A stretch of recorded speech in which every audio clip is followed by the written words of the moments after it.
Hello, hello, hello! Bienvenue à cette première de 3 capsules dans lesquelles on va explorer 3 façons d'augmenter ou de booster les performances du cerveau à travers l'alimentation.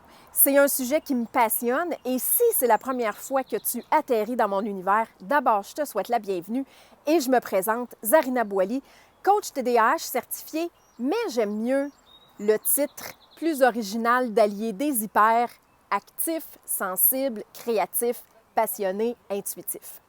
Quand j'ai appris que j'avais un TDAH à l'aube de mes 40 ans, il y a une chose qui était claire et qui ne faisait pas de sens. Je me disais, au nombre d'êtres humains brillants qu'il y a sur cette planète, c'est impossible que la médication soit la seule solution pour gérer cette bébite-là, si on veut.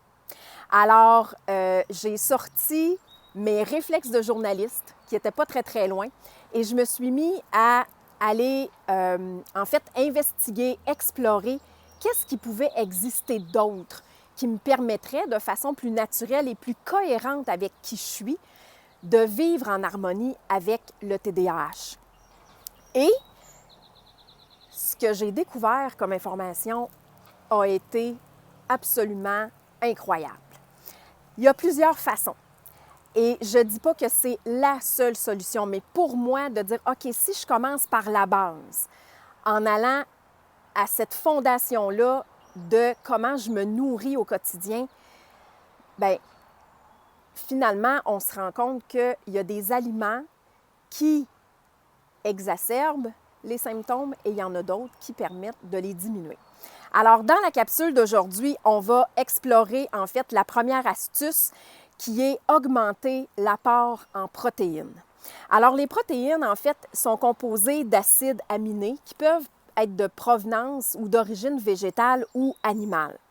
Elles vont avoir un rôle très important pour les muscles, la digestion et la croissance. Et les protéines sont aussi responsables. Elles assurent en fait le transport et le stockage des nutriments.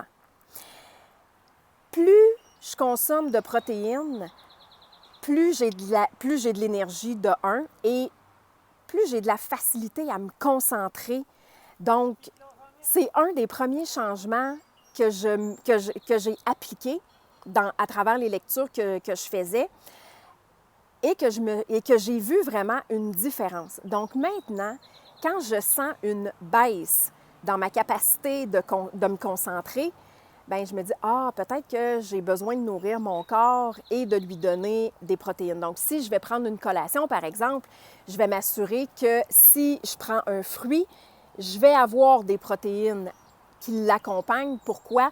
Parce que ça permet en fait, oui, de me donner un apport en protéines, mais de m'assurer que ma collation, elle est complète parce que un fruit contient du sucre, même s'il est naturel, et les protéines vont assurer que ce sucre-là qui provient de la pomme, de la poire ou des fraises, ou peu importe le fruit, que le sucre est libéré lentement dans mon système ou dans mon corps. Alors, maintenant, j'interprète la baisse de concentration de cette façon-là. Il y a aussi des acides aminés qu'on appelle non protéiques qui vont jouer un rôle important au niveau des neurotransmetteurs. Donc, ils vont assurer en fait le transfert d'impulsions entre les nerfs. Et au niveau de la tryptophane, bien, lui, il est précurseur de la sérotonine qui, tu le sais probablement, agit sur l'humeur. Il y a la tyrosine et la phénylalanine. Tu comprendras ici que côté mémorisation et TDAH, j'ai vraiment besoin de me référer à mes notes parce que je t'aurais massacré ces 2 mots-là, c'est sûr et certain. Donc, la tyrosine et la phénylalanine sont les précurseurs, entre autres, de la dopamine et de la noradrénaline. Et on sait que ce sont des neurotransmetteurs qui sont hyper importants pour le défi d'attention. Au niveau de la quantité de protéines qui est idéale de consommer par jour, et là, on parle d'une moyenne, OK? D'un adulte en santé qui n'a pas forcément de défi d'attention. Donc, une femme adulte, on parle de 46 grammes, une femme allaitante, 76, et un homme d'environ 55 grammes de protéines par jour. Donc, si on a un TDAH et qu'on en consomme plus, qu'on est une femme adulte, bien, on va aller un petit peu plus élevé que les 46 grammes qu'on nous recommande chaque jour.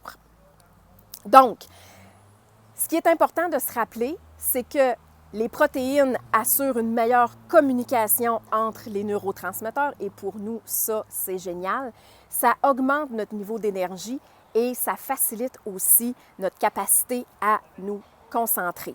Donc, plus de protéines permet aussi de diminuer les fluctuations de taux de sucre sanguin dans le sang. Et ça, en bout de ligne, c'est très bon pour diminuer l'hyperactivité et l'impulsivité.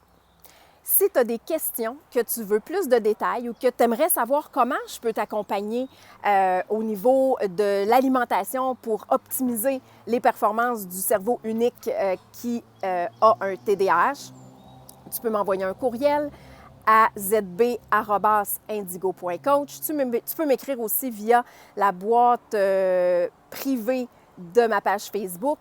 Ou encore, tu peux même, si tu vas sur mon site web, me contacter au zarinabouali.com.